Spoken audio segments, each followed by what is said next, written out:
আমার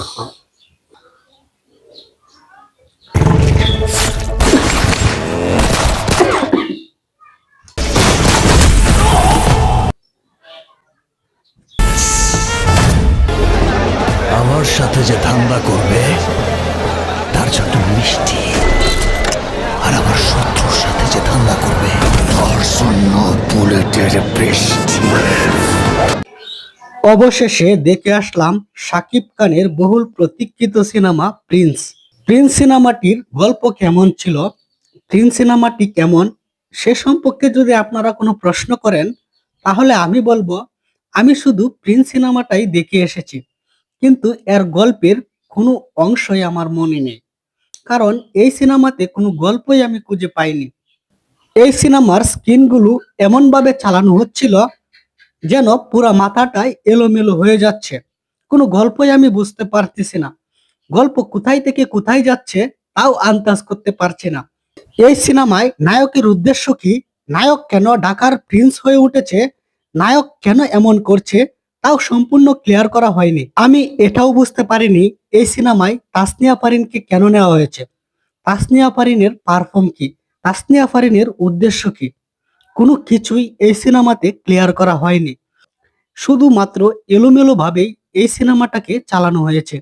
এই সিনেমায় কোনো নায়িকাকেই ভালোভাবে প্রেজেন্ট করা হয়নি। এই সিনেমাতে গল্পটাকেও ভালোভাবে উপস্থাপন করা হয়নি। বেশিরভাগ দর্শকই এই গল্পটা বুঝতে পারবে না। এই গল্পটা কোথায় থেকে কোথায় চলে গেছে কেউ বুঝতে পারবে না। উল্টা পাল্টা স্ক্রিন এই সিনেমাটাকে পুরা খেয়ে দিয়েছে। সত্যি বলতে এই সিনেমার কোনো ক্যারেক্টারই আমার কাছে ভালো লাগেনি। কারণ কোনো ক্যারেক্টারকে এই সিনেমাতে ভালোভাবে প্রেজেন্ট করা হয়নি। এই সিনেমাতে একটি দৃশ্যে দেখবেন তার ভাই এবং মাকেও উপস্থাপন করা হয়েছে, কিন্তু প্রিন্স কেন তার ভাই এবং মার থেকে আলাদা, এই বিষয়টা যদি ভালোভাবে প্রেজেন্ট করা হতো তাহলে এই সিনেমাটি আরো জমে যেত। এই সিনেমাতে অনেক ভুলও করা হয়েছে, এই ভুলগুলো দেখুন একটু। দেখুন এই সিনেমার দেওয়ালে একটা ওয়াইফাই এর রাউটার ঝুলছে। 90 দশকে কি রাউটার ছিল বা ওয়াইফাই ছিল? আর শাকিব খানের এই মেশিন গানটাকে একটু দেখুন, 90 দশকে এমন মেশিন গান আছে বলে আমার জানা নেই। সিনেমার নাম দেওয়া হয়েছে প্রিন্স ওয়ান্স আপন এ টাইম ঢাকা, কিন্তু এখানে দেখুন কলকাতার নাকোদা মসজিদকে প্রেজেন্ট করা হয়েছে, আর এই মসজিদটিকে দেখিয়েই বলা হয়েছে এটা নাকি ঢাকা। সিনেমাটির কিছু ভালো দিকও রয়েছে। সিনেমাটির ভালো দিক বলতে এই সিনেমাতে শাকিব খানের লুক এবং প্রেজেন্টেশন অনেক ভালো হয়েছে। শাকিব খানকে দেখতে সুন্দর লাগছে, শাকিব খানের অভিনয়ও অনেক ভালো ছিল, কিন্তু এই সিনেমার গল্প তেমন জমাতে পারেনি পরিচালক। তাই শাকিব খানের উচিত সিনেমা নির্বাচন করার আগে একজন ভালো পরিচালক, গল্প সবকিছু দেখেই সিনেমাতে সাইন করা উচিত। শাকিব খানের প্রিন্স সিনেমাটি তুফান এবং বরবাদ থেকে অনেকটাই পিছিয়ে। এই সিনেমাটিতে গোলাগুলির শব্দ ছাড়া আর কিছুই নেই।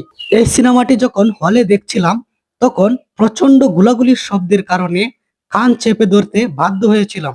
এই সিনেমাটি আবার এডুল্ট সার্টিফিকেট দেওয়া হয়েছে। এই সিনেমাতে কি এমন আছে যার জন্য এডুল্ট সার্টিফিকেট দেওয়া হবে? সেন্সর বোর্ডে যারা সার্টিফিকেট দেয় তারা কি কোনো কিছু খেয়ে তারপর সার্টিফিকেট দেয় কিনা সে সম্পর্কেও আমার কিছু সন্দেহ রয়েছে।